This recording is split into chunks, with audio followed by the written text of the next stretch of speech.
What's up, everybody? We're back again for another episode. I really appreciate you all sticking with me. I want to make sure I thank everyone for hitting that subscribe button. I really appreciate it from the bottom of my heart. I genuinely appreciate it. You know, when you first start one of these channels out, it can kind of get you down when the views aren't coming and there's nobody subscribing. You know, it's difficult. It's a lot harder than what I thought it'd be, for sure. And so I just want to thank everyone who's sticking with us from the beginning.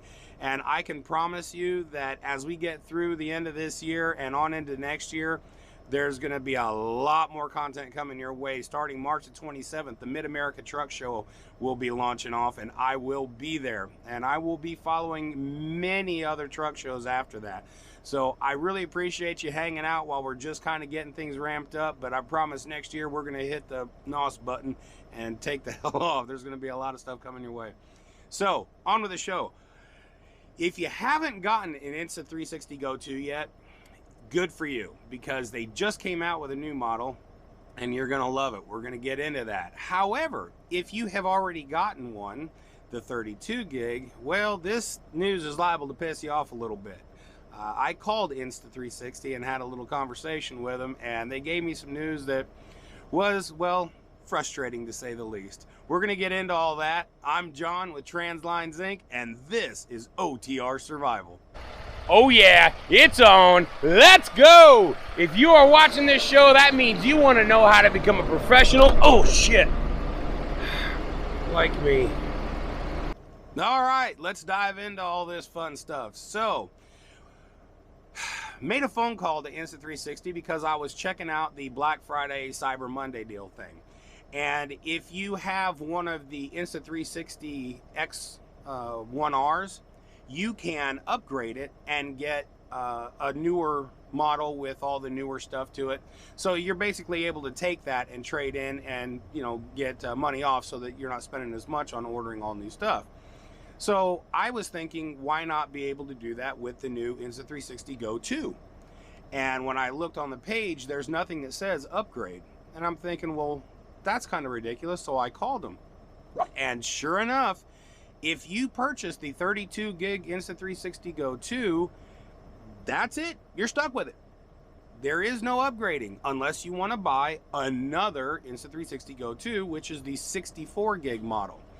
It's the same camera, but twice the memory. Now, I was a little aggravated with that, but then I thought about it, because if you have one of these, or if you don't, the battery that's in this thing is not really a supercharged battery, so it doesn't last a really long time anyway.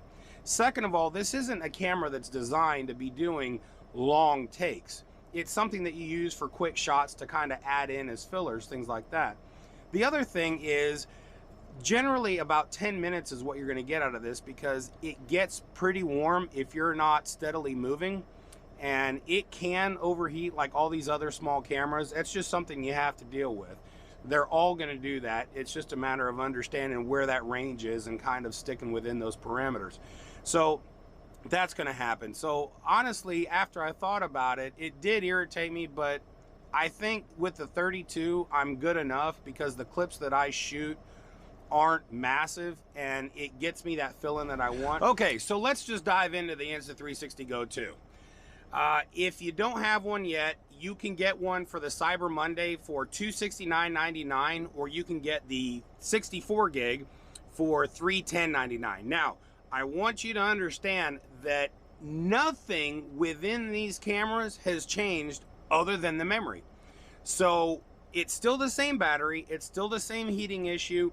So if you're not going to be hauling butt, I don't know, do you need 64? Do you not need 64? I've seen quite a few people that say they'd like to see one that's a 128. I don't know. I couldn't imagine doing enough with it to fill up 128. I don't know. I mean, I guess there's a lot of different folks doing a lot of different things, but for what I do, honestly, the 32 will work. Yeah, it's small, and I probably would have preferred the 64 and would have got it if I would have had that chance. But I'm not going to pay another $310 for a camera I already own, and I don't really need that much, but that's me. So regardless of that, let's get into this. This is the Insta360 Go case that I found on Amazon. Right now, Cyber Monday deals, $12.99, you get this case. Now let me show you how this case looks. I like this case out of all the others that they have. I think it holds everything really nice. And then you also up here have the zipper section. I use it to hold the ND filters and my pet harness. Now, let me tell you about this pet harness real quick because I don't want to forget. The pet harness is awesome, don't get me wrong. But if you don't have another harness that's underneath it, it's going to slide all over the place. You'd have to literally cinch your dog in half so that they can't breathe in order to keep it from sliding as they're running. As long as you have some like other chest harness on them and then wrap this around it, it will stay working great. It's got a little clip underneath, and when you use it, you put this accessory, which will come with it, okay? And this slides right up underneath the plate that harness has. And so the Insta360 will be here, and then as they're running,